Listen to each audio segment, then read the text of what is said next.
Welcome students. इस video में हम बात करेंगे part number 53, 54 E banking and it's benefit.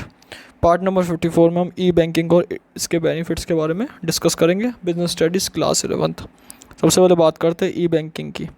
E banking एक वो सोर्स होता है जिसके अंदर हम किसी भी एज अ क्लाइंट हम बैंकिंग ट्रांजेक्शन करते हैं इंटरनेट के थ्रू, यानी कि एक इंटरनेट का दूसरा नाम ही ई बैंकिंग है, इंटरनेट बैंकिंग करना, जिसमें एक क्लाइंट कस्टमर बिजनेस ट्रांजेक्शन या बैंकिंग ट्रांजेक्शन करता है over the by the use of internet.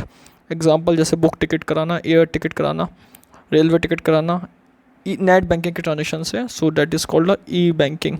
Banking के भी ट्रांजेक्शन्स करता है, पेमेंट करना बैंकिंग के डिपॉजिट्स, सेविंग अकाउंट में डिपॉजिट कराना या एनी अदर अकाउंट में डिपॉजिट कराना, ये ई बैंकिंग के सोर्स है।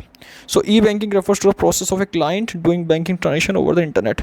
एक ऐसा प्रोसेस है, एक ऐसा तरीका है जिसमें क्लाइंट बैंकिंग ट्रांजेक्शन करता है इंटरनेट का यूज़ करके। The sort of banking make use of the internet as a primary mode of delivery for all banking transaction. जितने भी बैंकिंग ट्रांजेक्शन होते हैं उनके लिए प्राइमरी मोड ऑफ डिलीवरी एक तरीके से कहा जा सकता है ई बैंकिंग का सोर्स।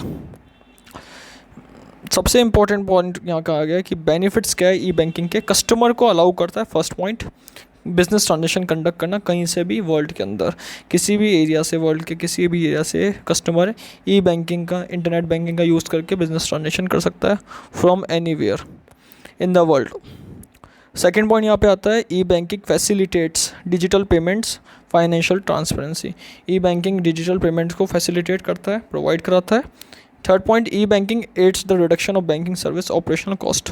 ई बैंकिंग सर्विस का यूज़ करके यहाँ पे कॉस्ट को बचाता है यहाँ पे, क्योंकि यहाँ पे पेपरलेस वर्क होता है, टाइम बचता है, एफर्ट बचता है, कॉस्ट की बचत होती है यहाँ पे। तो that is reduction of banking services, operational cost को यहाँ पे बचाता है।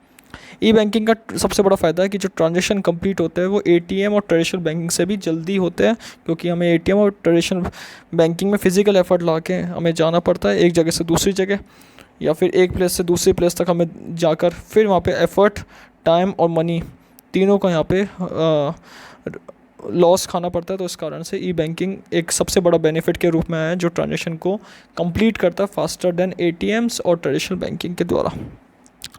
E-banking enables a bank to give consumer efficient, cost-effective, high-quality services. It aids the bank is attracting new customer and successfully retaining existing ones. सबसे बड़ा फ़ायदा है कि इन ई-बैंकिंग इनेबल करता है कंज्यूमर की एफिशिएंसी, कॉस्ट को इफेक्टिव बनाता है, कॉस्ट बचाता है, अच्छी क्वालिटी की सर्विस देता है और नए कस्टमर को अट्रैक्ट करता है, सक्सेसफुली यहाँ पे उनको रिटेन करने का सबसे इम्पोर्टेंट काम करता है।